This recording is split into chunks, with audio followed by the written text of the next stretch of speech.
Hello everyone. Today we will talk about how to fix the app of Bybit. We go to settings, then we click on apps. After that we search the app Bybit and we click. They will on for stop. After that we go to storage. Then we click on clear cache.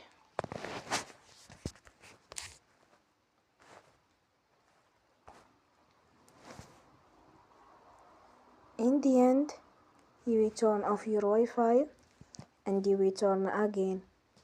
Don't forget to support us by like and subscribe. See you next time and thank you for watching.